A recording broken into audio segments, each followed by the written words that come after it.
Pods with me. Going deep. Chad and JT. Man, that song gets better every time I hear it. Shout out to A-Bomb, the beast. What up, Stokers? Welcome to episode 67 of Going Deep in Chad JT. My name is Chad Kroger, coming in with my compadre, Jean Thomas with the big chug. What up? Boom, clap, Stokers. How are you? And once again, we've got our dog, the relation expert, Dr. Strider. What up, dude? Freaking amped to be here hanging with my dogs right now, dude. Dude, you still got a pump going from Monday, man. Dude, that's true, dude. Freaking no joke, dude. Those boa Freaking constrictors. Straight up boas, dude. Damn, dude. Boa. I know freaking snakes are cold-blooded, dude, but I got some freaking fresh plasma pumping through that vein on the tip of my bicep head. You see that thing, dude? Dude, you could totally just squeeze the fuck out of a rat with that. Oh, there's constrictor style. Any small rodent or a bat, a squirrel. Oh, a bat. There's no question my arm can take it down, dude. Nice. Yeah. I'm amped to be having blue drink right now. Yeah. Dude, to quote Slim Charles from The Wire, the game hasn't changed. It's just gotten more fierce. We have switched from green drink to blue drink. I ran into Troy, the certified health nut at Erewhon, and I asked him if the green drink was all it was cracked up to be, and he said, no, that some of the vitamins in it die once it gets put in the bottle, and we needed to get something with more active bacteria, so we switched to the blue drink. Oh, it says probiotics. That's what he's getting at? I think that's what he's talking about. Nice. Good bacteria, probiotics. I'm all about the probiotics. Yeah. Freaking legit. I was just on antibiotics, dude. I had an inner ear infection. Unchill. How'd you handle that? Dude, just a little amoxicillin, dude, you know. Yeah. One dose every 12 hours. And honestly, dude, I coupled it with my lifting schedule so that, because you're supposed to take it with food. Mm-hmm. And, once I go and recruit fibers in the gym, or just lifting stuff around my apartment, like, moving the couch to get a good angle or putting up some new wall art, I'll just get a nice pump. So I'd taken some fuel after that, plus some antibiotics. So nice. Pretty dang. Yeah. Did it affect you? Man. Yeah. What's that, dude? Did they affect you? Not like anything. This was a low powerful, not very powerful antibiotic. So I was chilling, dude. I was Yeah. chilling. Only affected me by, helping me create a little more mass after a lift by, forcing me to eat. Yeah. So it was legit. And take a little more to boost that pump. For sure. Anything to inspire you to get a little more of a boost, What happened? Taking my amoxicillin forced me to eat more, therefore recruiting more fibers. Why did it force you to eat more? Because, you know me and my sensitive tummy. But if you're typically on an antibiotic, you got to take it with food. Because it can cause like internal stomach bleeding when it breaks down the pill and stuff like that. Oh, okay. Not good for your insides. They say take it with food. You got a sensitive tummy, but you're an IPA guy, which I find interesting. Does that affect your tum? Absolutely does, dude. But it also affects my buzz in such a dank way that I have to go ahead and just still drink the IPA. You just can't have that many. Priorities, Probably two. Yeah. And that's honestly why sometimes you got to go 60-minute IPA, maybe even a 90-minute IPA. That's your double and triple IPAs. Yeah. You're only getting about 10 ounces, but you're getting a nice, cool buzz, helping you get creative in that space, whatever it is, either reading a dank book or, getting creative in the apartment. Yeah, speaking of books, so we have a book in front of us, guys. It's Amos Barshad's No One Man Should Have All That Power. And later on in the pod, we're going to be interviewing Amos. He's going to be calling in via Skype. So this is our first time interviewing a published author. Dude, I'm stoked I read a book. Yeah, we all read the book. Yeah. In like 4 or 5 days. I mean, it's not the longest book in the world, but it's a book. Dude. And we all read it. I completed it. Yesterday I was like, man, I had like 140 pages to go. I was like, dude, I don't know if I'm going to do it. But then I got in the sun and just like locked in. I'm like, I should have done college this way. I would have read way more books if I had to do a podcast on them. Yes. I was thinking but- the same thing. I was like, Yeah. oh, dude, my teachers from elementary school would never believe I prepared this much. Yeah. But once you throw a podcast in the mix, then that's when the pressure's on. But Absolutely. Dude, I think you nailed it by reading the book in the sun. Like, dude, Yeah. if you're a kid and you got homework, like, go do it outside and get bronzed while you're doing homework. Like, you got a science project due. If it's sunny and 75 out, go outside and do that science project. Get bronzed, maybe do a few push-ups, get some blood flowing, help you think. So reading outside was a good call by you, dude. Yeah. I read outside, and then like last night I was in my couch. I had the light on. I put on a cardigan, really set the tone. Nice. That just helped me lock in to get into some intellectualism. Nice. Dude. Yeah, I think I've talked about Jason Segel when he writes. He wears a suit. Does he? Yeah. Oh, to, you like, have get mentioned into that. the part. That's yeah, cool. Look the part, be the part. Yeah. Smart. Great call, dude. Dudes, what did you guys think about Tiger Woods? The epic comeback once again at the top of the mountain after falling down into the gutter. Tiger Woods. It's pretty sweet. It's sick. I mean, we love a comeback story. There's no question. Tiger definitely hurt some people along, on that. Oh, he made some mistakes. On that downfall. Definitely did. He slept But with his neighbor's daughter, who That- he had known since she Did was he? a kid. That's Yeah. the bad Oh, one. shit. And when she was like college Yeah. age and he probably couldn't get away from his family to go like all the way to Applebee's to meet a girl, he just went next door and Yeah. had his way with her in the back of his SUV. I was surprised he did so much blow. Was he doing blow? Someone said, I heard he was doing lots of blow with these hookers. He was on drugs for sure because I know he got the DUI. For and being he, on I think he was- antibiotics, I thought it was dude. painkillers, yeah. He probably didn't eat. But I mean, he was living it up, so I wouldn't be surprised if he was doing everything and anything. Yeah. But I mean, dude, But he Look, came back. we're Americans. We were sensationalized by a great talent, dude. He came up, he was unstoppable. Then guess what? The 6 out of us, the Schadenfreude, we love to see those ahead of us We go love to see down. him fall. We Mhm. liked Yeah. the descend a little bit. Admit it. If you're listening, you're not admitting it to yourself. Just admit it because you did. So so did I a little bit to see it come down. But what do we love even more? A comeback story. Redemption. Yeah. Yeah. Hollywood writes him all the time. He's back. He's on top. It's pretty. I mean, dude, I literally thought he would never play golf again, dude. All the Yeah. surgeries. When he got that DUI, I was like, he's done, dude. Like, that's Yeah. it. And then he just got the freaking green jacket. Dude, I'm going to go ahead and say right now, Lori Loughlin, Mm. she's going to have an epic redemption. I hope so, dude. And I think, honestly, it comes down to her attitude and how she's reacting. Like, she seems kind of like, this is bogus. Like, what I did that. Anybody would do that in my Yeah, position. Oh, so she's not contrite. So she's not being apologetic, which is I what didn't people know want to see. that. You have Yeah. to be apologetic. That's Yeah. that's bothersome. I don't think you need to go to jail. You probably gotta your crime was monetary based. I think now you got to pay up and I don't know, start a charity where you pay Yeah, for start a other scholarship kids fund. who get Yeah. into school that really don't and help out a kid who really deserves it. Yeah. That's the PR move, and that's the move that will maybe do some good. But yeah, dude, if you're in trouble, you can't double down and be like, nah, I would have done it. Yeah. Her reaction has been less than favorable. Yes. I didn't know that. But- I'm just judging from a distance. But I still want to have brunch with her and have bottomless mimosas. Of course. I mean, dude, brunch is a very dank meal, dude, And and it it- helps you gain more mass because it's an added meal. I Thank would take antibiotics at brunch for sure, dude. Oh, dude. Yeah, no question, dude. Cipro, There's a good- amoxicillin, There's a good Augmentin. Marianne Williamson quote where she says, something very beautiful happens to people when their world is fallen apart. A humility, a nobility, a higher intelligence emerges at the point just when their knees hit the floor. I don't know. Can you say that again? Something very beautiful happens to people when their world has fallen apart. A humility, a nobility, a higher intelligence emerges at just the point when our knees hit the floor. Oh, yeah. So maybe Lori Loughlin is going to maybe she'll come back and she'll win a Daytime Emmy for some beautiful work in a Lifetime movie.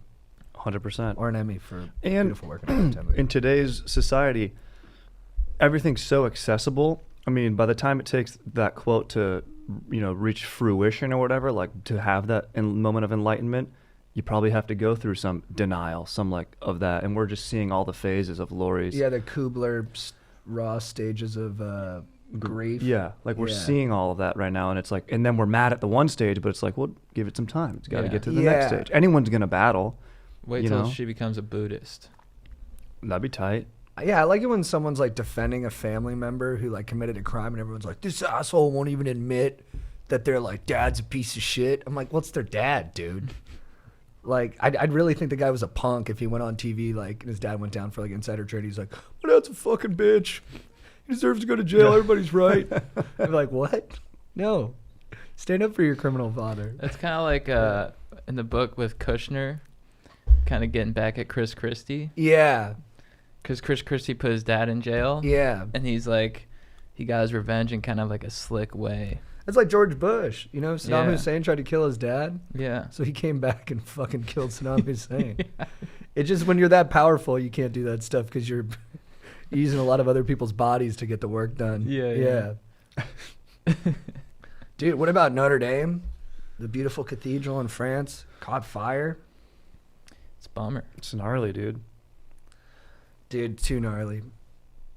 It's like, How did that even happen? Do they still don't know? They're researching it, right? Like it seems like it's accidental though. This was no nefarious activity, right? I don't know. Yeah. Yeah. I hope. But I heard someone was arrested in New York for trying to bring in gasoline to like some cathedral there Whoa. today or something. Like copycat shit? Yeah. Dudes, Strider and I got to talk about something. What up?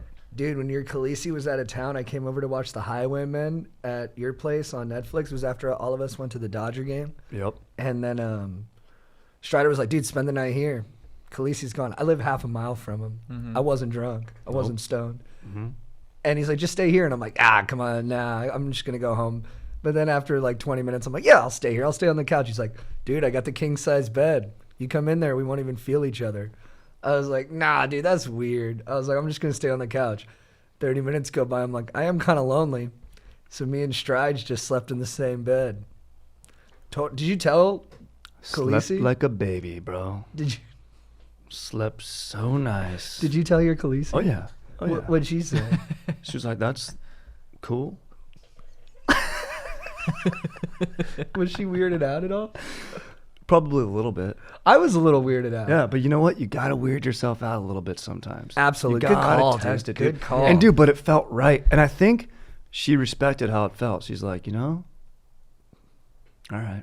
And dude, honestly, a little bit of it was like, dude, if you get a new sports car or like a new shred sled, you want to show your boys that, right? Dude, I just got this new bed with my GF. I was like, dude, hop in this thing. Fucking experience it, dude. Yeah. Tell me about your dreams in the morning. Is it legit? I wanted you to feel what I'm feeling in that bed. Test the Whoa. firmness. Yeah, Dude, test it out. and dude, speaking of which, more bonding coming ahead. We got Cabo coming up. Yeah, we're all going to Cabo Dude. together. I was- three of us. I was dude. originally going to be selfish and go on a solo Nicaragua surf trip, stay at one of those resorts, you know, like a knowing surf what we know about resort. Nicaragua. Dude, I was now, gonna too, say. from the book. Yeah, I Yeah. read about the move. political situation. I was like, whoa, like I love danger and I love to get scared, but I don't know if I want to get kidnapped. Yeah, so nah, dude. I'll do Yeah. Cabo with my dogs. Yeah. Great call, dude. But I'm starting to get more into the idea of doing like solo trips, you know? For like I've always been sure. like, I want to do like a cruise across the Atlantic and write a book. That'd be During sick. the Dude, cruise. that'd be amazing. Does that sound cool? Richard Linklater, before he started directing movies after college, just worked on an oil tanker and just read books and wrote out there. Yeah. And then he came back and like made Slacker and Waking Life and Yeah. School of Rock. Yeah, I want to write a book on like legit. optimal tanning Dude, situations no, while cruising across the Atlantic. no one's a better expert on that Man. than you, dude. Yeah, Seriously. your bronze is just so dang. I would do that, but I would get lonely, dude. I need You my get bro lonely? to freaking crawl into bed with me. Say what up. I'm here, dog. Thank you. All right, let's call Amos Barshad, guys. In my heart of hearts, I was hoping Amos would be here in person, just like be in LA and be like, I'll be able to be like, Would've what been up? nice. Would've been so sick. Hello? What up, dude? Amos, what up? Oh, dude, we're bummed to see your hair is no longer bleached. We bleached our hair to bring awareness to the coral bleaching issue. But still chill. Yeah. What up? How's it going, dude? Good, good. How you guys doing? Thanks for having me. Oh, dude, thanks for coming on. Dude, Stoked to have you, dude. we all read your book. We all finished Nice. it. We all finished it, loved it. It was great. Awesome. That's sick. Thank you for doing that. Do you think you could explain to our listeners what like the conceit is basically behind the book? Yeah, absolutely.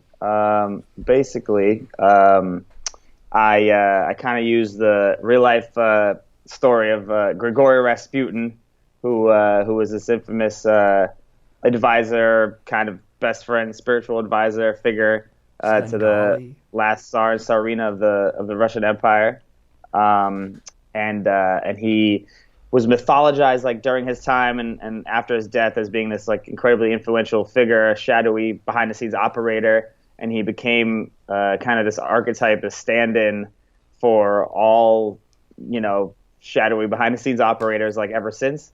And so I used him as a jumping off point to basically explore other Rasputin figures throughout pop culture, politics, sports, some drug trafficking figures, politics, of course, and just try to play with the idea, like what it means to be this kind of shadowy behind the scenes operator. Yeah, I thought it was interesting with Dugan. Is that how you pronounce it? The Russian. Yeah. The Russian guy? Yeah. How hard was it to gain access to him? Not surprisingly easy, actually.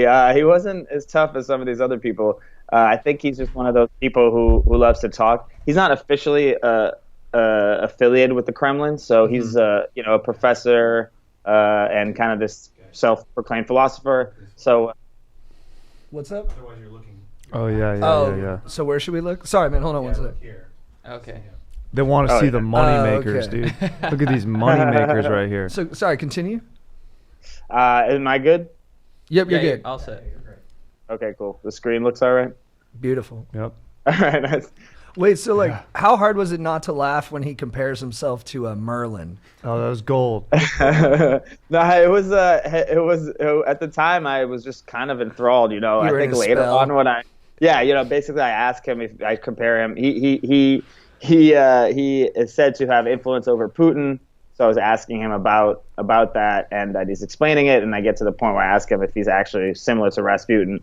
The historical Rasputin. He says, no, that's not it. I'm thinking, oh, he's going to say I'm crazy, I'm coming out of nowhere. And instead, he just completely doubles down and compares himself to Merlin, which is a fictional character. I like the self-confidence. Yeah, oh my God. I mean, I've never met anyone like him, and I don't think I ever will, which is actually kind of interesting because if you look at it, the amount of influence he actually has might not be as great as he sets himself out to be. So it's always the guy who's talking the biggest game that's not necessarily pulling all the strings. Right. Yeah. The whole time I was like reading that segment about that guy, I was like, this guy probably has very greedy sex, dude. Like he doesn't, he's not looking out for the other individual, Right. I mean, yeah. but then again, maybe he's got a magic hand Merlin style. Call me Dugan. I think, if you Google him, you can see that maybe he's the kind of guy who gets up to some unorthodox things. Who knows? Was there a lot of discussion with your editor over how much space to give to the size of Rasputin's dong? Ooh. It was a running question, and it's kind of one of those things like when I don't know if you guys are familiar with Rasputin already, but you always kind of know a little bit. Like it's the same with me. I knew a lot about his murder, and then the penis is one of those things that comes up too. People seem to know that he famously had a large penis. So at one point I told someone as I was reporting it, I'm writing a book about Rasputin like figures, and they asked, "You're writing a whole book about people with big penises?" And I was like, "No." You're like, that's the follow-up. That's what's coming Yeah, next. yeah. That's a bestseller. Are you kidding me? Yeah. It's going to fly off the shelves. It could be interesting to stretch together the similarities, but no, that wasn't it. And so so it's one of those things that's known about him, his like sexual prowess, specifically the penis. The penis is now said to be like pickled and is preserved in the St. Petersburg Museum of Erotica, I think it is. So it's like part of the lore, like you don't never know what's real or what's not with this guy, and that's definitely one of those things. But it is funny that you asked that because I did have a lot of penis mentions, and my girlfriend happily read the book, was very supportive, but she's like, maybe, cut 20% of this off. And I was like, yeah, that's a good point. You're absolutely right. I had to. We Cut run it into off. we run into the same issue on this podcast. Yeah. It's Yeah. like the dong talk can just take over sometimes. We have a Rasputin in our crew basically for that reason alone. That's what they share. Cheryl. Yeah. Yeah. I wouldn't say he's like a malevolent like influence. He just has a Yeah. really big dong. Yeah. I'm an anti-Rasputin in that regard. I have a very small dong, but I put forth a lot of effort. You do, my dog. You do. Yeah. And you don't have that small of a dong. You Dude, make I up for freaking it with appreciate that, dude. great charm. Thank you. Yeah. Thank you. Yeah, and you don't need their penis can be any size, and your dong can be any size. Thank you. Thank you dude. for correcting that. But I do love how kind of towards the end of the book, which I won't say any spoilers, because the whole time you're like, what is he doing with this Tsar's kid? Like, it's like, oh, he healed him. Like, he has this healing touch. And then Tom Brady's, like, guy, Guerrero, has this healing touch. And I'm like, what is this? So specifically with Rasputin, the Tsar and Tsarina had a son who was supposed to be the heir to the Russian Empire. He was a hemophiliac, and at the time that was very serious disease. And for some reason, there's multiple accounts of this that Rasputin was one of the only people, if not the only person, that could calm this kid down and could help him, stop these horrible bleeding attacks. And you're just looking at it, and there's no scientific reason as to why. There's really no explanation. but it's like this soothing nature. It's literally just a guy talking to you slowly and calmly, and it just it performs miracles, you know? Well, so do you think it's a placebo? Yeah, no, I think it's a fine line, you know, because at some point it's like, what does it matter that it's a placebo, you know, if it's having the effect, you know, it's like and they can duplicate it. Yeah, and it seems to be specifically, you know, with Rasputin, we don't really know. He only really is documented to do it with the Tsarina's son. But with Guerrero, it's this crazy thing. So he's Tom Brady's, you know, kind of trainer, sports guru. He's become this larger than life figure, even though he's, you know, a guy who's just kind of coming up with like nutritional advice and trying to run guys, you know, medical regimen. And with kind of a shady background too, where he was slinging some empty products. He legally can't call himself a doctor. The FTC shut him down. He was pushing, like, it's literally one of those, like, you know, you turn on the TV late night infomercial guy who's telling you these vitamins will help you, but his were supposed to actually cure cancer and a bunch of other diseases. So and then you get into this point where, you know, where he's put behind Tom Brady's kind of worldview, which they call TB12, the TB12 method, and it's all this, you know, specific advice on how to live your life, like from eating to sleeping to what to wear to how to move, you know, all this stuff. So you look at it and he gets to a point where he's telling people how to live, and he has this kind of less than clear background. So you start to wonder. And the big difference, you know, some reporters have gone to him with specific ailments and have gone through the process of basically having him cure them. And multiple times people report that he's managed to do it, you know, that he's figured out some secret, some trick, and he does it, and they feel better afterwards, you know. So, you know, you look at him and you're trying to figure out what the source of his power is, and it's really hard to understand, but all we know is we keep having these, you know, examples of people who swear by his abilities. Out of all the people you met, were there's some where you were pulled in sort of by their magnetism, like you could see what it is about them that draws them into people? Like, was there anyone that you were particularly impressed by?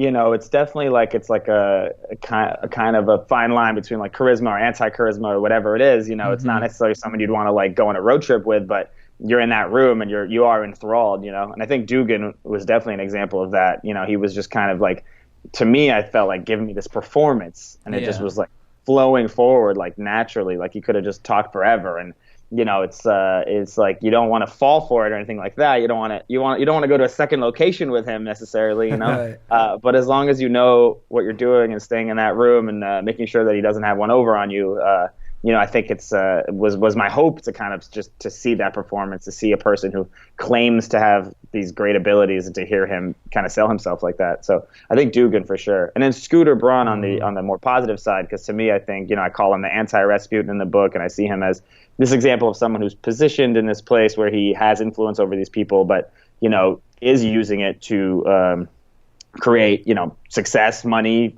number one hits. You know, it's a situation where, you know, I asked him at one point if he's ever manipulated anyone. He was like, I would only do it for good. I've only done it to like help Justin Bieber out of the tough times he was going through. And, you know, it felt to me that he was saying, you know, I have the ability to manipulate, or I have the ability to influence, but I only use it for good, which is kind of a crazy, interesting thing for someone to tell you that. They're like, yeah, you know, I could use my powers for evil, but I never would, you know, that thing. Yeah, he's very pious. The stuff about Tom Cruise and Stanley Kubrick was really interesting. We're all huge Tom Cruise fans, and so me too. And it was so interesting that after that movie, he basically stuck to like blockbusters and never went into that kind of like murky psychological like territory again. But it's interesting with Kubrick is that, you know, he is a genius. He was a genius. You know, you see it in the movies. Yeah.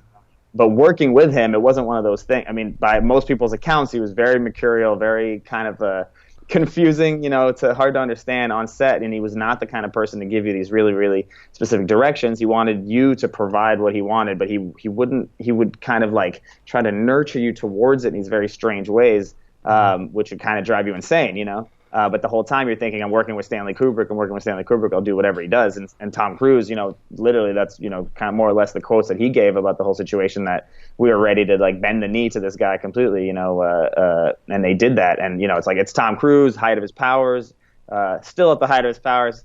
Yeah. What a guy. But at the time, you know, at the time, he just like went with it, you know, and the difference with Kubrick and a lot of these other guys that want to be Kubrick is that, you see the end result and you see that he is a genius, and maybe maybe he is allowed to manipulate because of what he's managing to produce with the manipulations.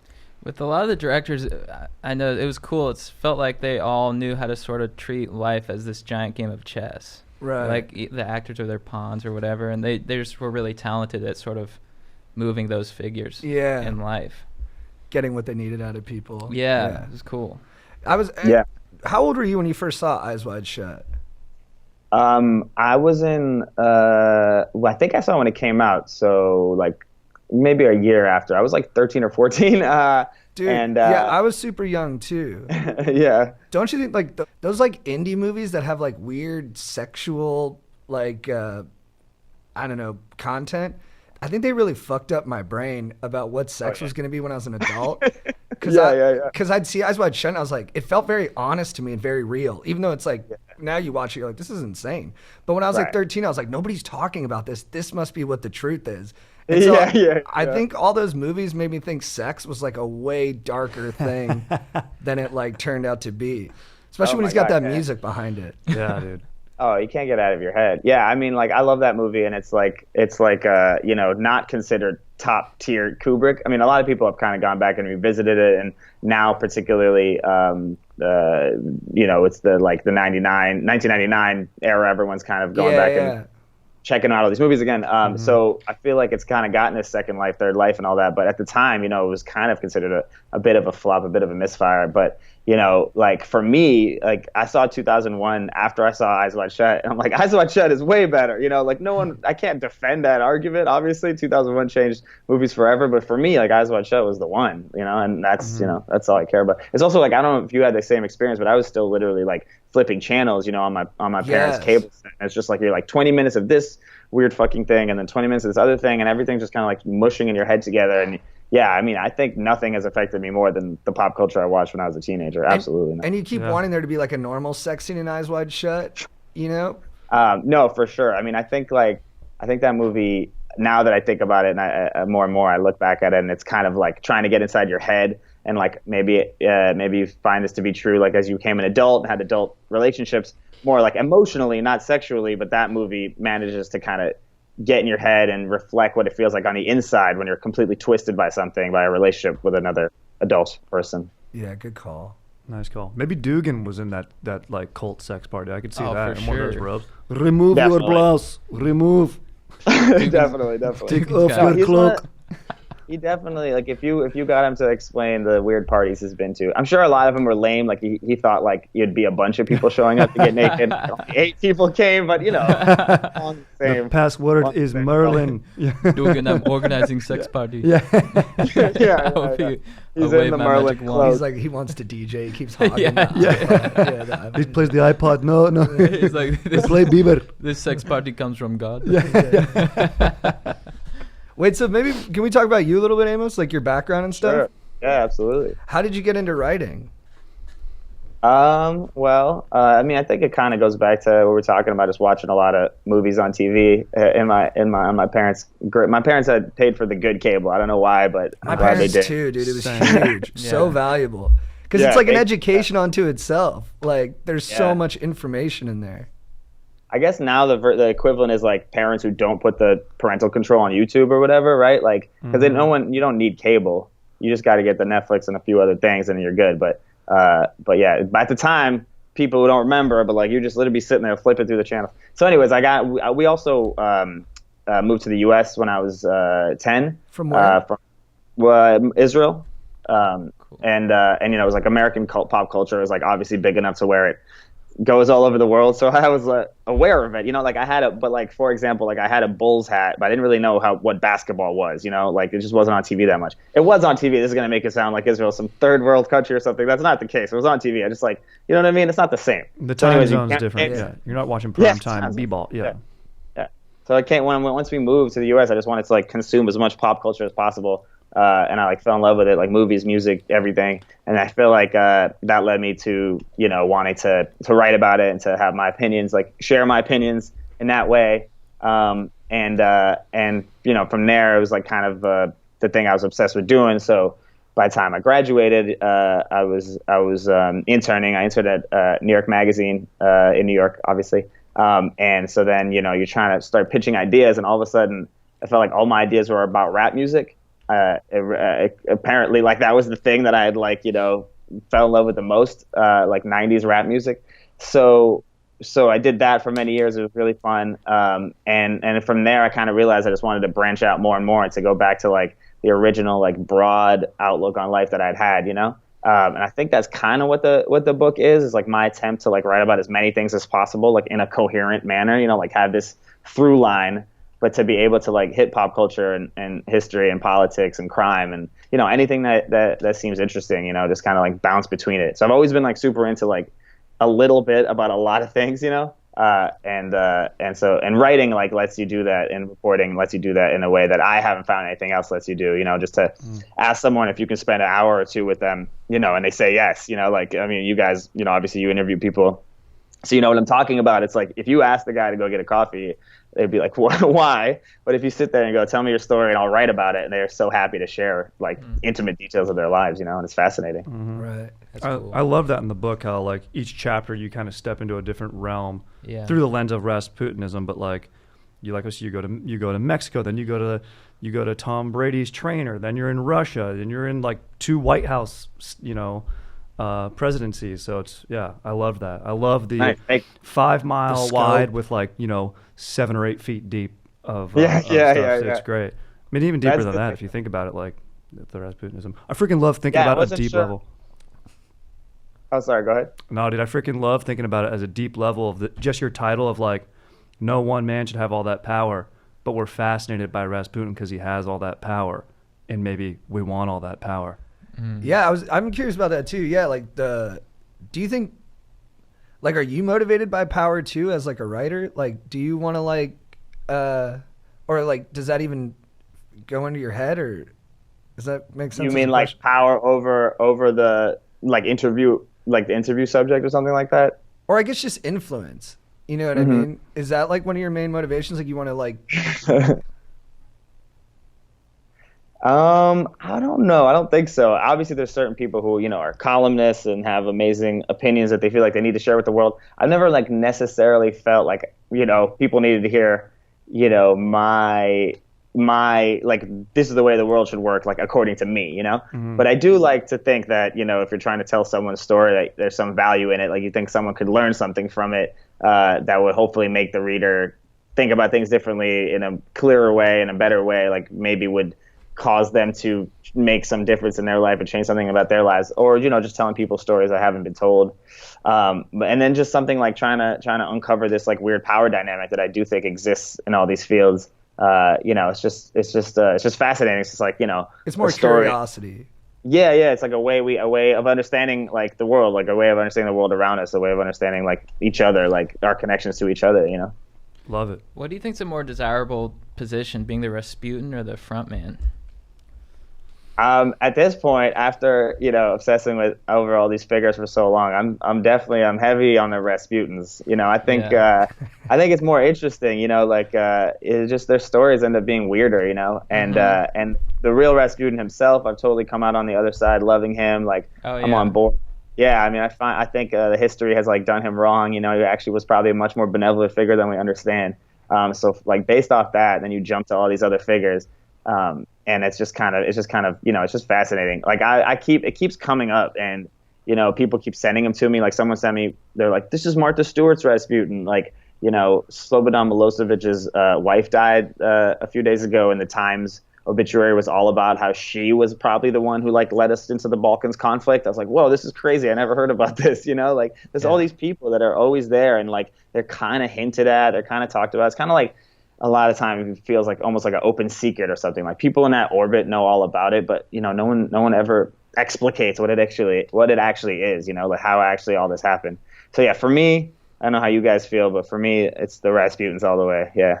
And so, do you respect the Rasputins more who are able to stay behind the scenes? Because it seems like some of these Rasputins, they can't do it. Like Bannon or someone like that. They crave the spotlight too much. Oh, for sure. I mean, I think, you look at Bannon and you're thinking like, you had it all. You had everything you wanted. You were in the White House with this guy who couldn't care less, like read a book, read a few pages of a summary even, you were there and you could have pulled his strings, but you just were so, Bannon was so obsessed with media coverage for himself that you realize that he actually wasn't that good at doing what he claimed to be doing. Like he has all these quotes where he's calling Trump like a imperfect vessel, like we're gonna fill this vessel, we're gonna ride this vessel, he's our guy, or we're gonna get the worldview carried out through this vessel. But you were there and you fucked it up. You were obsessed with posting magazine covers and talking to the media. So absolutely, I do find it distasteful when these Rasputins get obsessed with the limelight and lose the focus. And that's an interesting thing about the specific skill set this requires. It requires you to want to be near power, requires you to care enough about influencing power, but it requires you also to be okay with being in the shadows. Like you have to be somewhat egoless or somewhat like just maybe a little dead inside or something. I don't know what it is that leads you to do this, but you have to get in this very specific groove, very specific place, and absolutely stay out of the limelight for basically for as long as you can. It seemed to me like the Oval Office was kind of immune to having one single Rasputin. Too many people are competing for the spot. Yeah, it's sort of like the checks and balances kind of thing. Like they kind of get weeded out after a few months or a year.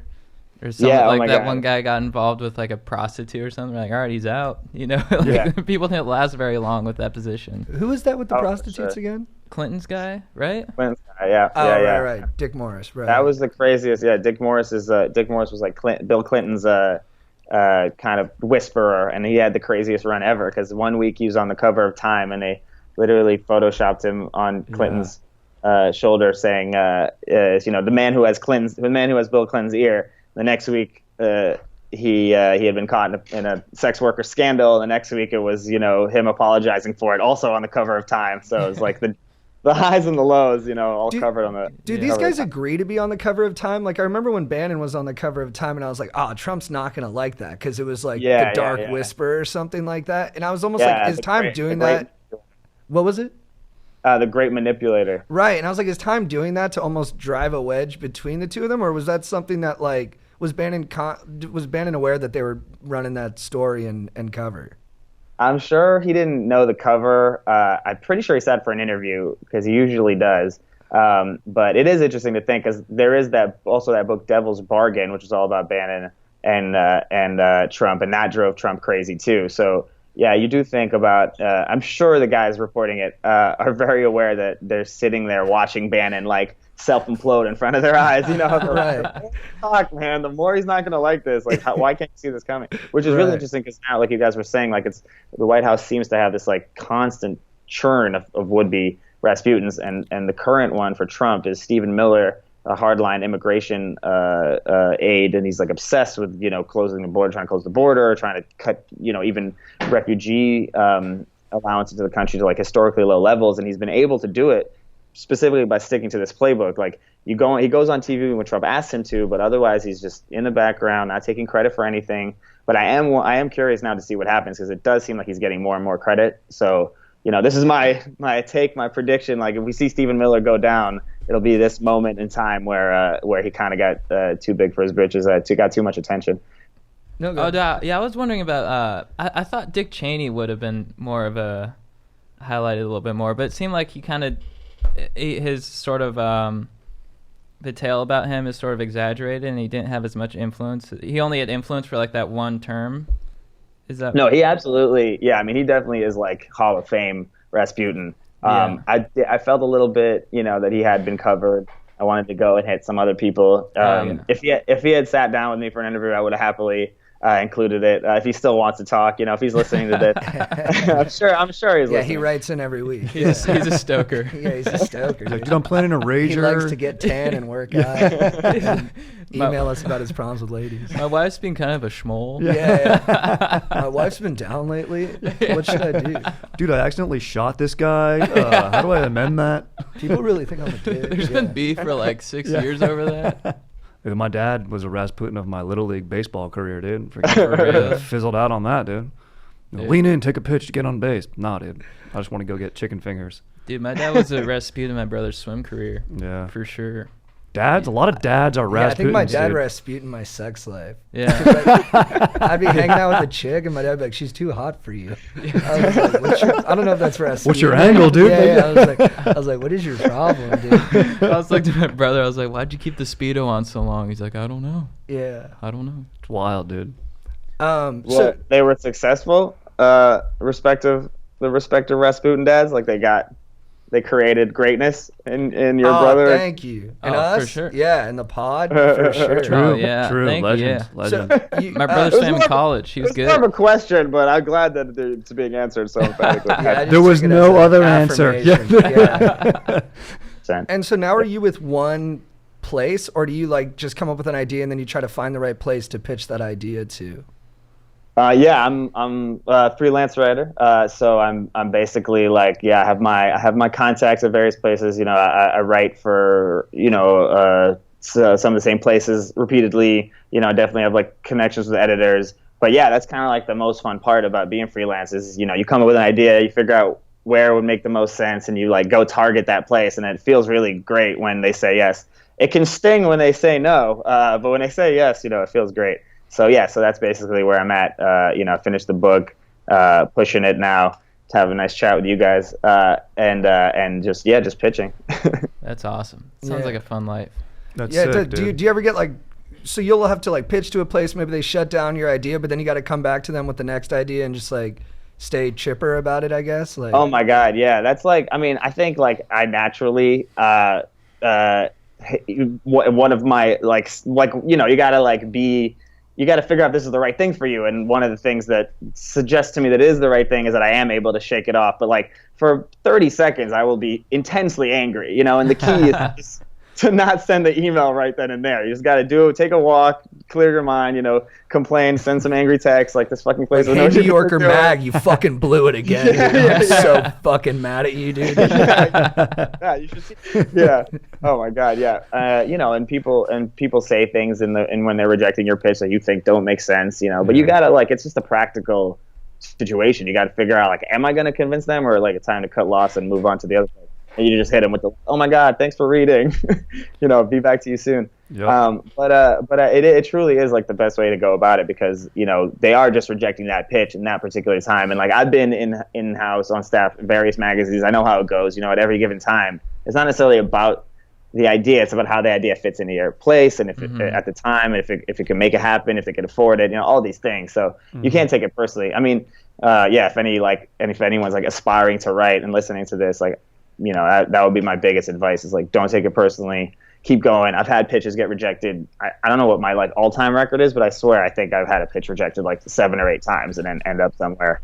And I've been amazingly happy with where it ended up. I got to write the piece that I wanted. It's if you want to write that, you should stop thinking about anything else other than writing it. Right. Are there any movies about writers that have inspired you too? I remember watching Midnight in Paris, and I was like, damn, I need to go to Paris and write. Any movie about writing where they make them look miserable, I think that's the key. All right. So Amos, can you hang out with us for a little bit while we answer some of our readers' questions? Yeah, absolutely. All right. So first question from Stoke Nation. What up, bros? Avid listener of the pod here and love what you guys do. My girlfriend of 3 years is at college, and I'm finishing up high school this year, and she's super busy, and it feels like sometimes I'm the only one making sacrifices to see each other. I don't want to drain her stoke, not for 1 sec. She's totally my rock and my center and puts my stoke through the roof, but she's pretty deep into engineering and school activities. How do I go about telling her how I feel? We're totally in love, and she always expresses it. Am I in danger of draining her robust stoke tank because I'm selfish? I always want what's best for her, but sometimes making the sacrifice is hard. Thanks, bros. You guys keep me fired up. Amos, you want to start it off, dog? Well, it sounds like they're in college, right? They were saying he was in college? She's in college. She's about to graduate high school. Okay. He's about to graduate high school. Oh, wow. It sounds like he has the answer in the question. He knows he has to let her fly. I mean, they're so young. Maybe they're in love. They'll reconnect later. She's got a lot on her plate with the engineering stuff. Just let her fly, man. Don't try to control her. I agree, dude. That's a great call, dude. You put it in perfect words. Question, the answer is in the question. It's If you love something, you got to set it free, dude. Let her fly a little bit. Let her get that engineering degree. Go work at like Boeing and freaking build a spaceship or something, or maybe even a time machine. And guess what? Then you guys can see each other if you're doing long distance because you're freaking genius. GF just created it, dude, because you let her fly free. Freaking love that. I love that scenario you just came up with. Yeah, dude, I created that, inspiring. dude. I've been freaking in Amos's brain, dude. I'm having straight up legit thoughts, dude, right now. Legit, dude. Dude, I need reading to. I does need offer a that blurb. clarity of thinking. It does. That's the blurb for the next book. Reading this will give you legit thoughts. Dude, thank you. nice, The dude. one thing Dugan did say, he's like, if you are not reading, read. Always read. If you think Yeah, you're reading, yeah. read more. It's like he is right. You should put I know that was actually the part that I felt the most empathetic to him. Absolutely, I'm like, yeah, I agree. I love reading, bro. And like I've interviewed writers that are like, yeah, I write to read. Like I just like it's like an excuse to just sit and read all day long, which is nice. That's so true. You should put that review on the book from Strider. I know, I think Reading that. this will give you legit thoughts from Strider. With a photo of Strider. You'll be Yeah. like, damn, do you got a review from Strider? Do you have anything for this dude, Chad? I'm sort of in the same thought as you guys, you know. Maybe be honest with her, be like, tell her how you feel, you know, see what's going on. But, you know, don't be afraid to fly and let her fly, dude. And I think he's gripping it a bit too tight. Yeah, you like don't I want- think yeah. he might be overthinking He's it. torturing himself. And she has a little bit more going on than him just Yeah. because of where she is at and where he's at. So I would just tell you, dude, get a badass hobby that can occupy some of your brain space and help you feel fulfilled without her. He should Great literally call. skydive with a wingsuit. So metaphorically and literally fly. But be safe out there, dog. Yeah, just get sponsored by Red Bull or something. that'd be sick. And if skydiving and wingsuits your hobby, that's legit, dude. Watch Free Solo. oh, dude. Oh, dude. Yeah. dude. All right, Sultans I of haven't seen it yet. Oh, you got to see Dude. it. Yeah. I know. I got The guy's a freak of nature. Sultans of Stoke. I work in an operating room in the PNW and recently got in a confrontation with a surgeon. He has a reputation of being a hard ass, and he recently gave me what for in the form of a savage roast in front of my peers. I decided to fire back and told him my 2 cents on what I think about him. He then boked me from the room and said I wasn't ever allowed back in his operating room. Not gonna lie, this earned me mad respect from the staff and anesthesiologist, but still left my Stoke tank on E. Honestly, I stand by what I said, but after reflecting on this sitch, I feel like cooler heads would have prevailed. This reminded me of that time Jesse Waters threw JT mad heat on Fox for his bleached dome by calling him a chia pet. That was way lame, but the way JT handled stood out as honorable. I guess the question is, how do you keep the cool when facing dudes who are obviously trying to get the better of you? Love the podcast and fuck Puzio. Puzio's a kid I fought in high school. Oh, nice. I do tend to run hot in general. Nice, in life. dog. I like yeah, that. Yeah. So I feel this kid a lot. Like it's always like you wanna let go in the moment, but then you know that it's not necessarily the practical best solution. But I think at work it's probably a bad idea. But in other situations, you don't want to be sitting there going, "Oh, I should have said this. I should have said that."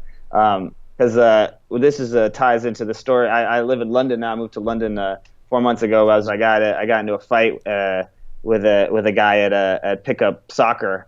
He was actually on my team, and we managed to get into a fight. And then, halfway through the screaming at each other, he called me a fucking tit, which is not necessarily something we'd say in the U.S. And I was just so confused. So I had to stop and be like, "Is that bad? Is that really bad? Like, should I be right now, dude? Like, what does that mean?" I went home and Googled, and I couldn't really get the context of what. He was like, "You fucking tit, you fucking tit." I'm like, I don't. You just got to be Anyway. like, I love jugs. Or Yeah. whatever you like. Those Yeah. are great. Yeah. Those are great. So joke's on you, man. But I think, I would just say like at work, no. Anywhere else, go ahead, just let it fly, man. But not violently. Not violently. Yeah, for sure. True. But you can physicalize it in the sense of like occupying some space. Like if someone's like, trying to, alpha male you or something, dude, just hit them with like a nice flex of your try and just let them know what's up. And the power of that stillness, that moment, that pregnant pause, then you can go into your, whatever you're thinking. Dude, I think that would really throw your boss too. Like if your Yeah. boss just like totally just chewed you out in front of everyone and then you just hit a double bicep flex Yeah. and just made hard eye contact for 30 seconds. Or even a calf. Pull up your pant leg, Yeah. roll down your sock a little bit. The time it takes to do that, and then get that horseshoe calf going. Yeah. yeah, that's power. using more obscure muscles is a smart move, dude. Like just Yeah. hit your forearms out. Be like, bam, dude, you like those ham look at that. I could hocks? show his glutes and be like, dude, I got power. Like I do That's the Olympic. That motor. ass is the motor, Yeah. dude. That's where all real strength It's comes huge. Correct. And, And but dude, The core, dude. I got 6 reasons why you're wrong, dude. Let me Yeah. go over them, dude. in the operating room too, where like anatomy is huge. Like, you like anatomy? Well, look at this anatomy, dog. Dude, that's beautifully done. That's And beautifully dude, here's done. the thing. So we go on Jesse Waters' show, Waters World, sometimes, and he made fun of me for my bleach blonde hair. Why? And I was just like, "Oh, dude, you burned me." And I learned that move from Strider, which is when someone goes high status on you, you go low status, and then it reveals that they're trying to be high status, and it kind of makes them look bad. But sometimes that doesn't work, and you do have to stand up to someone. So I would tell this dude, it's all right that you did it once. Just don't make a habit out of it so people think you're a hothead. But I think you don't want that decision. bucking once is kind of like, it just lets people know you stand up for yourself. And can we just take note of the fact that a surgeon is listening to our pod? Yeah, what up, pretty dude? dang. What's up? What dude? up, dude? What's up? I'm glad we have some stoked medical professionals out there. Absolutely, dude. I like the idea of having tactics, like pre-set tactics in your head. Like, Loaded. you got to be ready for war. So you have the 3 things that you might do in any situation. We got this one. What's up, bros? My best friend Adam turned me on to your epic cast. I am a father of 2, and I probably fall outside your age demographic. Anyways, I keep shit real, and I like to party. I recently lost my job, and my Stoke levels are at an all-time low. Listening to the advice you give to Stoke Nation is truly epic. Anyways, here's my question. Since I have a lot of time on my hands, I want to bang out some movies and shows. I have never seen a Star Wars movie from start to finish. I was never into sci-fi. I want to start watching them, but how do I go about it? Do I go all in and watch each movie, or stay stubborn and never know what I could possibly miss? Or is Star Wars overrated and I am not missing anything? If that's the case, what should I do? Heavy rollers for life. Love the cast. I love Star Wars. Same, dude. Yeah, me too. I think It's great. Phantom Menace 10 times in a row. Phantom Yeah. Menace, dude. Oh, Phantom dude. Menace. Whoa, You dude. got Qui-Gon Whoa, Jinn in yeah, there laying the dude, heat. whoa. Qui-Gon. Interesting, dude. Misa think that's a good idea. Yeah, dude. Jar Jar's done, dude. And Watto, dude. And Oh, what? who's the bad guy? It's what's his face? Darth Maul. Darth Maul. Darth Maul. Good bad guy. Good bad guy for sure. Dude, if The I- fight at the end is incredible. It is actually. legit. I stand by that. Ewan Yeah. McGregor's a beast. Yep. Absolutely. Liam Neeson. Yeah, Decent. Yep. I think this guy's got to do a full-on marathon. One day, Yeah. order Buffalo Wild Wings, and go to town. Yeah. I 100% agree with that, but I do think, and I don't want to come down too hard on this guy because I like him, dude. He likes to rage and party, but you did just say you lost your job and you have 2 kids. So maybe you put the Star Wars marathon on hold, get that workflow going again. Because, if your number 1 job is being dad, dude, and freaking, what did Luke lack? A dad, dude. Wouldn't, Anakin didn't have a dad, Well, dude. yeah, So I mean, But look how be that successful they dad. were. he included those. You are He included those details for a reason. He knew we were going to tell him that he needed to get that situated. So, Good call. I mean, in a way, he didn't have to include those details. So we respect the transparency, my friend. Respect. Maybe it was a respect, test. I respect. feel like it was a test and I failed it because I did just pass over the 2 kids, unemployed dad of 2 kids, and went right to the Star Wars recommendation. So I Star failed Wars. the test. And who knows? Okay. Maybe he's Yeah. unemployed because maybe he's got an injury. So I don't know what it is. Respect on the transparency. You're right, my dogs. Maybe he's a new age dude, stay-at-home dad. Exactly. Maybe he works from home. I don't know. Yeah. All right, we got what up, Chad and JT. Super stoked on talking to you guys. So I went on a date with this girl. We got stoned and went to a movie. Afterwards, we made out in my car and she gave me top. But it was her first time. She was really bad. And after 15 minutes, I told her she could stop, even though I didn't get to shoot my goo. How do I tell her she needs to get better without sounding like a douchebag? I mean, that shit sucked. I'm just trying to keep both my and her stoke up. Keep it real, stokers. Nah, No dude. comment. No comment. How old is this kid? This is crazy. You guys go first. Dude, I would just be happy you're in the situation you're in and, just be encouraging. Yeah, dude, manage your expectations. Yeah, dude. And And don't be a A douche. little bit of a humble brag on 15 minutes. A yeah, little bit of a humble brag. Yeah, I feel dude. bad for I the mean, poor Yeah, dude. This, other person are you who's kidding just me? like This- slaving away. Yeah, Yeah. dude. Oh man, it was the worst. Yeah, Yeah. dude. Oh man, I want to Yeah. bring. I'm a little fired up right now. I want to bring the thunder on this guy. Amos, right we'll now, probably dude. cut this, but you should let it rip, dog. Yeah, let it rip. This guy's dude. I edit the Oh, podcast no, heavily. we'll probably cut this preface. That's the ultimate. Go ahead. We're probably off the record here. Yeah. No, I feel like, back to the original theme of our conversation: transparency, honesty. Don't write in a question to a podcast before speaking to the person that you're dating. Those are Right. key tenets. That's gonna cut our questions in half, dude. That's a good call. Yeah, dude. yeah. All right. Next up, we got, hey guys, big fan of the pod since day one. I have a bit of a strange scenario. Apparently, when I wear headphones and masturbate, I am unaware of how loud I breathe. I even moan a bit without really knowing sometimes. I just recently became aware of this. I graduate college in a month, and I live in an apartment off campus with a roommate. For sure, him and his girlfriend have heard me. They are far too nice and non-confrontational to say something. I feel bad. They are good people and probably think I'm gross. I'm really cool with my roommate, and we hang sometimes, but I have a feeling he and his girlfriend don't want to hear me come.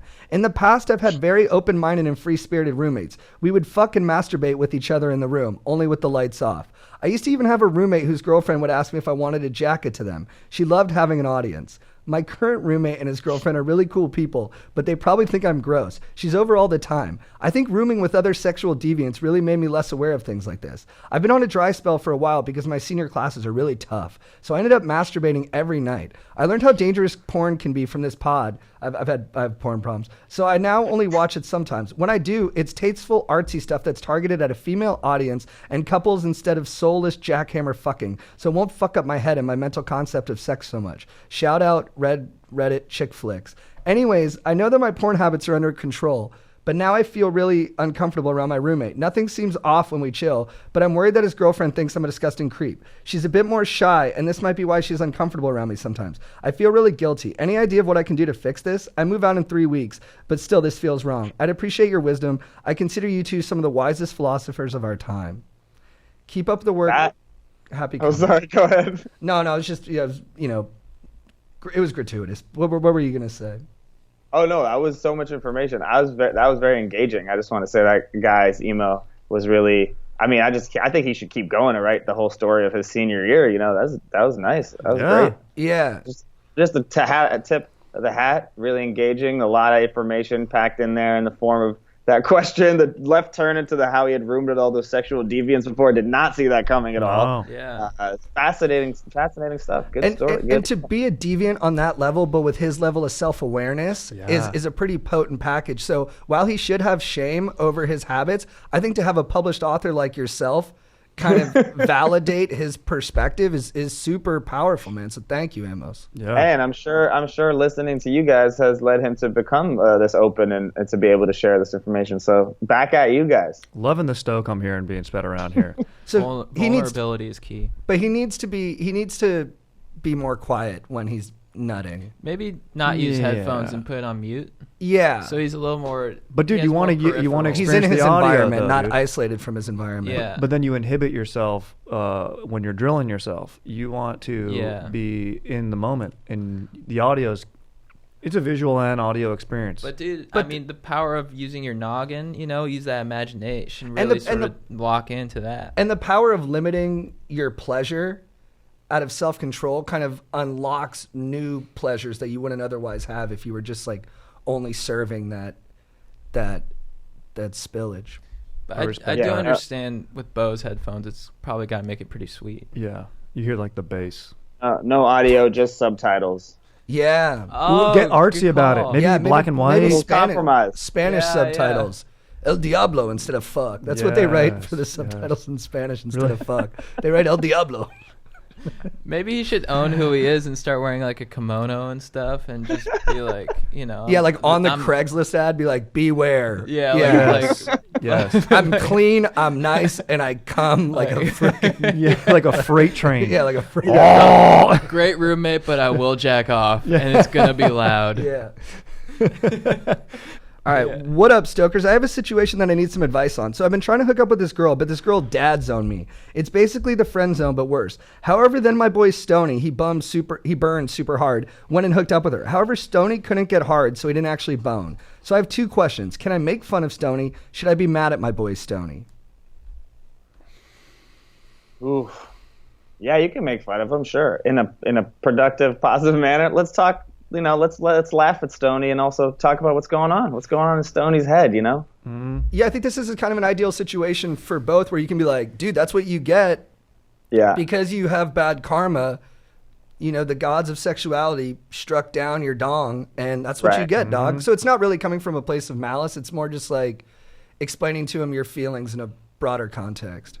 Absolutely. Basically it's like the answer is always like, get therapy, but like also have like this kind of open therapeutic-ish conversation with all your best friends. I mean, that's hard to do, that's tough for these guys, this guy in Stony, but for anyone, But I think that's cool, man. That's cool that he's leading you towards that place where he wants to have this conversation, a frank, difficult conversation. Amos, you get it. You understand the spirit of the podcast, and that's fucking sick, bro. Amos, I would love to have a nice micro brew with you, dude. Yeah, I like when up, you were dog? having who was it that you were having like the cheap beer with, like the Bud Light with at like 2 p.m.? Numgen, Trump's guy. Nunberg, Oh, Nunberg. Yeah, that guy seems like a total liability. Just housing beers like with all of his sensitive information. But he saw my weakness, which is like he saw a guy that also would love to just get after it and have with some Bud Lights on a Thursday afternoon. Nothing wrong with that. You're a fucking good dude. As long as you're being productive in other elements of your life, nothing wrong with taking a little time out. Oh, dude, for sure. Absolutely. What's up, Lords of Stoke? I'm a 24-year-old lady from Texas, and I'm a longtime listener of the pod. It has kept my Stoke level high during dire times. However, I have a super bummerish sitch that's got me pretty down in the dumps lately. I quit my job working for a sucky religious organization, and I've been living with my parents for the past 2 months while job searching out west. I'm stoked to have parents that will let me kick it with them while I figure my life out. But my mom has been harshing me. We've always had a toxic relationship, but over the past couple years, I've noticed that it has affected me negatively as a person because she has always been unwilling to hear me out and or change. My question is, do you think it's okay for me to boke my mom for good since she has brought my life nothing but negative vibes for years? Or just keep trucking and relive the same bad and dysfunctional relationship she has with her mom and just deal? Wow, this is intense. Man, I don't know, you never want to tell someone to cut your mom out of your life, but right. I feel like that might be the move. Like it would break her mom's heart, but it's like it's not about the mom's life, it's about your life. It's tough. I think it's extra bad right now because she's living with her, so when you're in close quarters with that person, it exacerbates all the issues. I think, definitely take space, go out west, go to therapy, talk about your mom, learn how to hate them effectively and juggle the reality that you love them, but they also kind of let you down. And then with the idea being that you'll come back in time, but, take that time. Yeah, it's kind of, I wonder if you can do like a soft estrangement where you don't tell the person that you're like gonna be estranged. It's just like you slowly like just fall out of their life and you're like, oh, we don't talk anymore, what happened? And you're like, oh, I don't really know. Soft estrangement. Think about it. That phrase is going to get reused on this podcast. Soft estrangement. I love that because it's just setting a boundary. That's what it's a boundary issue. It feels. And now you're living at home, so your mom probably feels like she has more right and more say in what you do and what you. So once you create that space, the boundary is going to naturally be created, and then the soft estrangement will be very effective. She'll value her more. Correct. And just be like, oh, I want to go, Easter egg hunting. Especially if you're on the West Coast, you're going to want to come out and get bronzed up and freaking have a nice freaking, BL smooth or something like that. Fuck yeah. I agree. All right, can we get your quote of the week, Amos, before you sign off? Thank you so much for doing this, man. It was a real pleasure. Thank you guys. Thank you guys. Appreciate you guys reading it, saying all the nice things. Very, very cool. Love it. Yeah, this is, now I'm doing a little bit of the plugging as well. There you go. Yeah. It's the quote that prefaces it. I believe it's called an epigraph. And this is actually something Dugan, that we talked a lot about, said to me. So the first question I asked him was basically like, is influence ethical? Is it moral? And he quoted Oscar Wilde's A Picture of Dorian Gray, like kind of off the dome. That's the kind of guy he is. He just wants to like kind of give me some verbatim quote from some classic, real quick. Yeah. Anyways, he said it's a character, Lord Henry, and he's talking to Dorian Gray. Lord Henry says, "There's no such thing as a good influence, Mr. Gray. All influence is immoral from the scientific point of view, because to influence a person is to give him one's own soul." Whoa. Yep. I know. Amos, thank you, dude. Thank you for Amazing. coming on. Great job on the book. We'd love to have you on again, like when Awesome, next article comes out. But yeah, thank you so much for joining us, man. Have fun in Thank London. you, guys. Good Thank luck you, with dude. it. Later, dude. Yeah, enjoyed it. Take care. Thanks. Good dude. Good dude. Good dude. That was All tight. right, Should we plug the book again? Yeah, go for it. Stokers, once again, it's called No One Man Should Have All That Power by Amos Barshad. Is that how you say it? I think so. And it's legit. So check it out. I got mine off Amazon. Mine as well. Same. All right, Chad, who is your beef of the week? My beef of the week is with a nightmare I had about a week ago. Whoa, dude, what happened? This was one of those nightmares that I will never forget. And like, I was visiting my mom. You know, we had a nice evening. We had steak. Nice. I played with a golden retriever. I was amped. It's perfect. I was jacked. Sounds like heaven. I go to bed. You know, sweet dreams. I watched some South Park. Then I laid my noggin on the pillow. And then my dream started. I had this dream, like this nightmare, where I just like, all of a sudden, I just like woke up and I like had like a boyish, super short haircut. No. And not just like a short haircut, but like a bowl cut. You know, like straight across Like a forehead. Floby haircut. Yes. And it was like literally, like, I'm not even joking. It was like one of those dreams where it was like such a nightmare scenario for me that I was in the dream. I was like, wake up, wake up, wake up, wake up, wake up. It's horrible. I had to meditate for like 2 hours the next morning. Do you worry at all that you're still in a dream, and when you wake up from this dream, you'll have short haircut in the next stage of the dream? Don't even like. It's just worth thinking about, dude. Fuck. Strider, what is your beef of the week? Dudes, we've kind of broached the subject as well, and this is a nice transition from Chad's horrible nightmare. My beef of the week is with my brand new king-size bed, dude. Whoa. Yeah, dude. Don't get me wrong. I'm sleeping on it well, very comfortable, and I've had dank dreams and no nightmares yet. Except because it's so roomy and spacious, which JT has experienced. Honestly, dude, my Jeff and I aren't able to cuddle that much, dude. I kind of miss being able to roll over, have an arm go over my GF and be like, oh, this is dank. I'm feeling loved and legit and protected right now. And my GF's feeling loved and legit and protected. It's almost like we're on a long-distance relationship while sleeping. So although I do love my dank new king bed, my beef of the week is that it is quite spacious. And I'm going to have to adjust my sleeping and cuddle positions. And that's going to take some time. So just frustrated at that, dude. Just frustrated at that right now, dude. So, dude, that's a bummer, dog. Thank you, dude. Like all beef, it's complicated. Dude, my beef of the week is with the independent film High Life that came out last week or this week by Claire Denis. One of the bleakest films I've ever seen. It had Robert Pattinson in it, so I appreciate his taste, and I think he's turned into one of our better actors. So I went in with a lot of optimism. I think it had like a 90% on Rotten Tomatoes, which you can't even trust now because all these critics are so conscious of the tomato meter that they give everything a boosted value. Back in the day, High Life would have been a 65%er. Yep. And I watched this movie with an open mind, by myself, a little stoned, ready to be impressed, and I couldn't take it. I had to leave the theater 3 times because it was such a despairing view on humanity. I mean, there's rape, close-ups of jizz, and just unnecessary violence that doesn't say anything, or not enough at least, about the human condition, okay? And a lot of the scenes were brilliantly shot, but they didn't push the narrative forward, so it just seemed to me like an exercise in them getting their jollies off and not worrying about the audience getting their jollies off. So High Life, you made me feel like shit. Yeah. You know, I did not want to see a close-up of jizz. Nope. Especially one that's not totally justified. Yeah, So, I saw it, dude. I agree with your assessment, dude. it's bleak, bro. Yeah, dude. It was, you really nailed it. I was like, and I don't want to have a spoiler, but like, it was like kind of sold as a sci-fi film. Yeah. And like that movie could have very well not taken place in space. So it could have been like a frozen they're tundra. death row inmates on a ship going towards a black hole.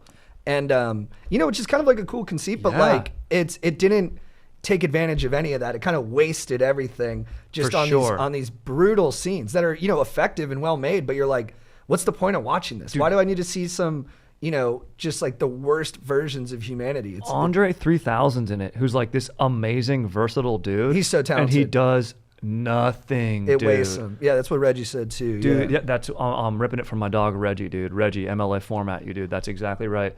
And dude, it was just. And it should have been told linearly. The flashbacks didn't help either. All right, so I fucking did not like that, and I like a lot of the people involved. Dude, as my spiritual guru Abraham Hicks would say, you just gotta leave the room.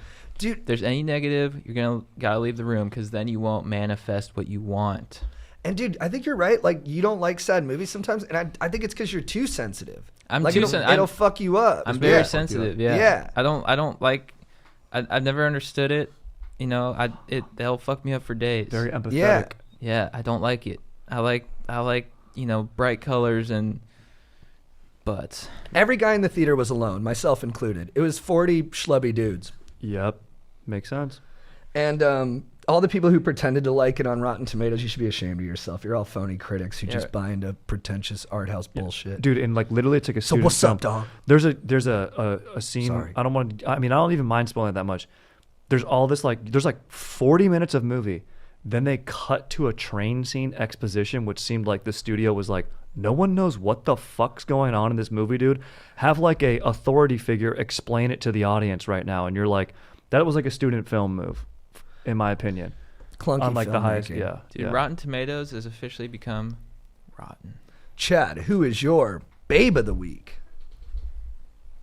My babe of the week is Carrie Fisher. Carrie Fisher showed me lightsabers and love Nice. at a young dude. age. You know, like I was asking if you should watch Star Wars. Hell yeah, you should watch Star Wars once you get the mortgage figured out. Yeah, so Carrie Fisher, she's just epic. You know, the daughter of Debbie Reynolds and Eddie Fisher. She was up against some heavy hitters for Star Wars, you know, like Jodie Foster and some other name. And she thought she nailed the audition, but when she thought she didn't get it, she has this famous quote. She's like, well, I guess I'm not going to get to have lunch with monsters. Whoa. I like her. She's has a great sense of humor. She was a script doctor, too. She rewrote a lot of scripts because she Script doctor- has that ability, that turn of phrase ability. Amazing writer. She wrote a bunch of books. She had an amazing sense of humor. She loved to party. She just seemed she had her mental issues, you know, she's like bipolar. But she also seemed to have like a passion or a zeal for life. Absolutely. You know? Dude, when she loved to died, rage. she had Molly in her system. Dude, she loved to rage. Legit, dude. I've never even done Molly, but before I go out, I'm going to freaking put it in my system. And dude, who could forget her bikini in Return of the Jedi? I'll never forget it. A metal bikini. I was like, when I first saw that, I was like 7 years old, and I was like, why is my dong like a freaking twig right now? Yeah. It's because it got hard. Sorry, Carrie. But George Lucas, apparently when they were filming, he made her not wear a bra because he thought she'd be strangled by it in space. But she has a famous quote from that. She goes, I tell my younger friends that no matter how I go, I want it reported that I drowned in moonlight, strangled by my own bra. So, Carrie Fisher, you're my babe. That's an awesome babe. Nice. Strider, who's your babe of the week? Dude, my baby of the week's got to be my GF. Dude, she went ahead. I freaking came home from a late valet shift, worked the night shift, came home, dude. Went to my fridge to freaking grab a little snack in there, dude. And what did I see, dude? Fridge was cleaned out, dude. And it was ripe time for it to clean out. And honestly, I felt bad. It was my turn to clean it. But she went ahead and did it. And she didn't even be like, I did that. Did you see that? Nah, dude. She just did it, was chill about it, said nothing. And then even freaking helped me gain knowledge by putting in new do you guys do this? Put baking soda in your fridge to like make it smell good and stuff? I was You ever seen that, unaware. dude? You know I don't That's know a about thing? Dude, that yeah. shit. Sorry. Dude, that's what you do.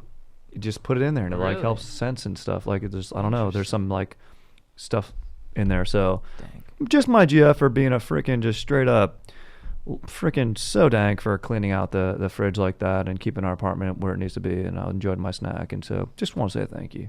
That's what's up. Yeah. Dude, my babe of the week is Dame Lillard, point guard from the Portland Trailblazers. He's having a moment right now. They're up 2-0 on the Oklahoma City Thunder. I think only 1 in 20 ESPN writers pick them to win the series, and a lot of their lead has to do with him. He is just a maestro with the basketball. He can shoot from anywhere. And my favorite thing about him is he's such a cold-blooded killer at the end of the shot clock or at the end of a quarter. Like he'll just throw up a 30-footer, swish it, and then just turn around and just mad dog the camera. And I just love that badass flair that he has. And he gets lost in the shuffle of all the great point guards in the league right now with like Steph Curry and Russ Westbrook. Yeah, I don't know if he'll ever win a title, but he'll always have a place in my head and heart because he's a damn good entertainer. So Dame Lillard, you're my babe of the week. Love that. Chad, who is your legend of the week? My legend of the week is spiritual guru Wayne Dyer.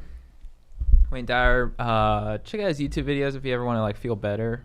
That's how he always just made me feel good. Nice. He's big on the Tao Te Ching by Lao Tzu.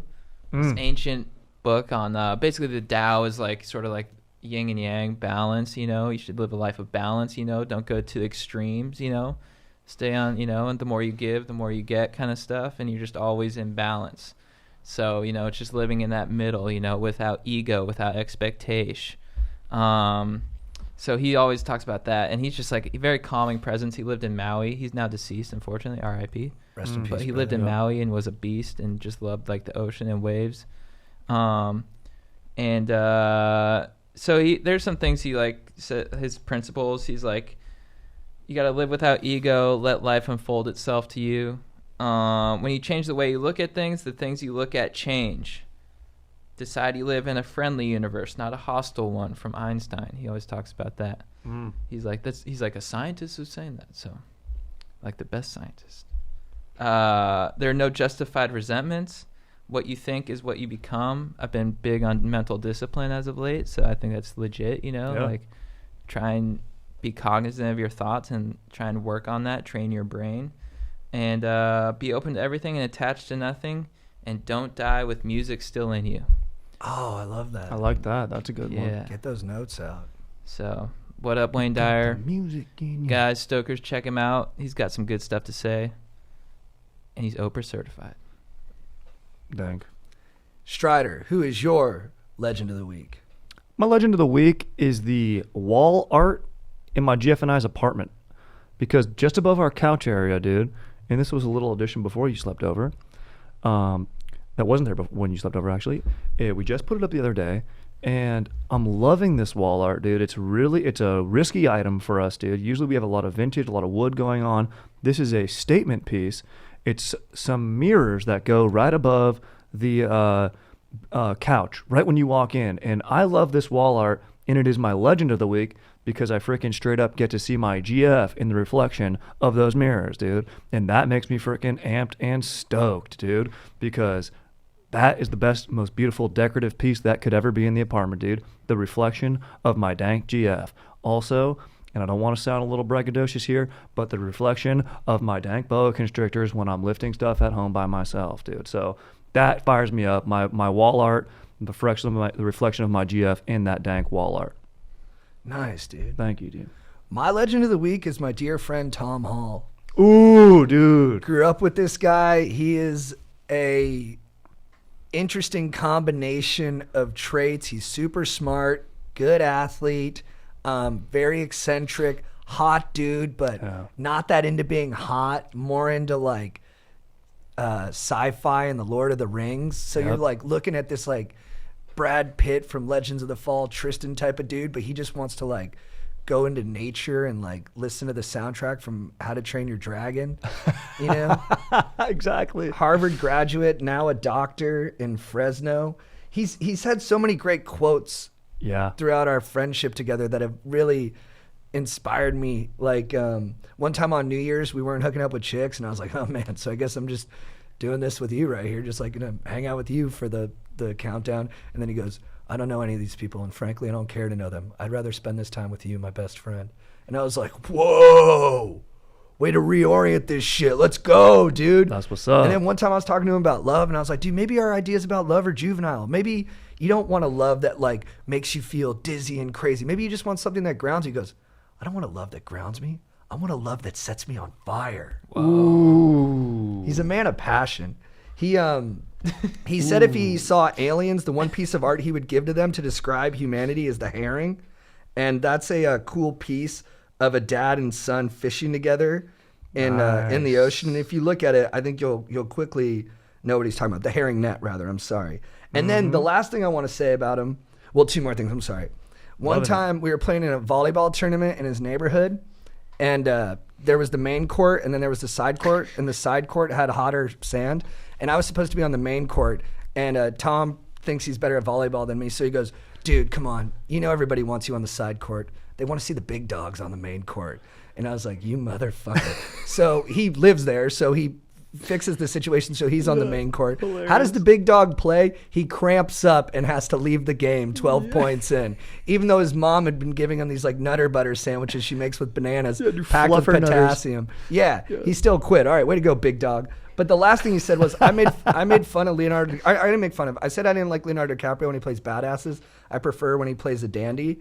And then Tom heard that on the podcast, and here's what he wrote. By the way, been meaning to have some respectful but serious beef with your judgment on Leo's lesser performances being Blood Diamond and Departed, and that he can't really sell the tough guy, because that's the whole beauty in those characters. They were forced into war and chaos, not by choice nor nature, and you can tell deep down they aren't hard, and they have real humanity and pain behind their eyes. And that's why it brings such heartache to those scenes where Diamond Leo's reminisces about his parents being killed, or when Departed Leo is confessing his tortured soul in therapy. Because yeah, his hand may not shake and his aim may be true, but his heart beats just as fast. Could also argue Aviator Gatsby were great for similar reason. Men trying to fulfill roles and dreams that can tell are in conflict with their nature. Revenant though, yeah, basically a lesser Liam Neeson in The Gray. Dude, I get text messages like that from him on the fucking regular, dude. Wow. When he visits to hang out, I make him write papers for me. I go, bro, write a paper on authenticity in comic books or something. He's like, yeah. And then he'll just bang it out real quick. And I get to keep that forever. Wow. Yeah. Yeah, he's genius, dude. Photographic memory, dude. Smart dude. So, Tom, you are my legend of the week. Definitely Damn. weak on the volleyball court, though. All right, we got to hustle. But, Chad, what is your quote of the week? My quote of the week comes from Tom Skerritt, Top Gun. You know, Maverick's unsure of himself. Goose died. He's blaming himself. Tom Skerritt goes, a good pilot is always compelled to evaluate what happens so he can apply what he's learned. Up there, we got to push it. That's our job. Love that. I love that. Respect that. Don't armchair quarterback yourself. And that was the Stoker Von Geis turned me on to that. He's like, dude, you should make that your quote. And I'm like, I will. So thank you, dude. Thank you, Stoker. Love that. Strider, what's your quote of the week? I was thinking about the other day, just like, you know, having thoughts while driving, dude, and parking cars. And I was like, remember AOL Instant Messenger, dude? And like, when you'd go and sign off, you'd always put like a quote from a song or something in your like sign off that someone would read. And like, obviously it was meant for a chick or whatever and all that. But for a long time, Yours from Ski Patrol? dude, I was gonna even set up this and go, you probably already know what this is. And even I'll let you before say it. I was able to say it, he already knew what it was. Well, it stuck That's out. my dog. It stuck out because I never understood how such a creative, intelligent, funny person could have such a lame. Oh, info. dude. But, dude, I loved, I don't know, it just, you know, it was my childhood. I watched this movie like every Christmas. I just loved it. Dude, and I just get roasted. Just getting roasted. But guess what, dude? You got to take risk, and you got to bring that, even if JT doesn't love it. And that's what this quote's about. It's from one of the side characters, and it's live life, taste death, dude. And that's what's up, baby. Thank you, Freaking Strider. legit. Thank you, Strider. My quote of the week is from the movie Two for the Money with Matthew McConaughey and Al Pacino. It was before the McConaissance, so he Yes. was just doing generic bad movies, and this is one of them. It's not a good movie, but it's kind of stupid in a fun way at parts. But there's a line from the trailer where Al Pacino's talking about Matthew McConaughey's character, John Anthony, who's a former football player that's now a gambling expert, who's like rising up the ranks because he's hot and makes good calls. And this is what he says about McConaughey. This guy is a machine. All he does is work out and pick winners. And Yes. I'm with two, gambling connoisseurs, two guys who like to let it ride. And I got to say, they're machines who all they do is work out and pick winners, with the picking winners thing maybe a little bit more in question. True. I did blow We a did few win parlays. once. Yeah, we did. We've won once. Yeah, we bonus on a few parlays. All right, guys. There's for review of the week. I actually had kind of a beef with this. Yeah. This guy is called the Stoker's Prayer, and he goes, "All hail the Stoke Lords, for they shall reign upon their disciples, spreading the good word upon those who follow. Glory shall come to thee upon practicing the pillars of bronzing, powerlifting, and kicking it back with the squad. Thanks be to Apollo, Jabwow." Nice, right? Yeah, beautiful. He gives us 1 star. What? Sorry, I didn't mean to scream into the mic. That's going to blow some eardrums. But, I mean, that's shocking. Bucket Hat B, what the fuck, dude? Did he fuck up our 5-star rating? No. All right, good. But I'm just like, what, dude? It must be a mistake. Yeah, He Bucket must Hat have been B. doing that while driving. Yeah, Bucket living Hat life B. and tasting death. If that was you, fix it, dude. Guys, as always, we're brought to you by Douglas Lubricant. Guys, you have a body. Love your body. Treat your body like the sacred gift that it is. Don't wish it was another body. Don't think about being another place with your body. Just be here now with your own body. Start at your chest, rub down to your waist, and get to your dong. And really enjoy the process, because you are beautiful. And enjoy that process with Douglas Lubricant, because you deserve it. All right, guys, that'll be it for episode 67 of Going Deep in Chat. JT, thank you guys so much for tuning in. Strider, thank you so much. Stoked to be here. Thank you, bros. Big thank you to Amos Barshad. You fucking read that Yeah, book. dude, I read a It's book. amazing, dude. I read a book. Dude, we did it, Finished it. dog. Yeah. Thanks for tuning in, Stokers. We'll see you next week. Anything else? No, that's it. Boom clap, Stokers. All right. Aaron, thank you.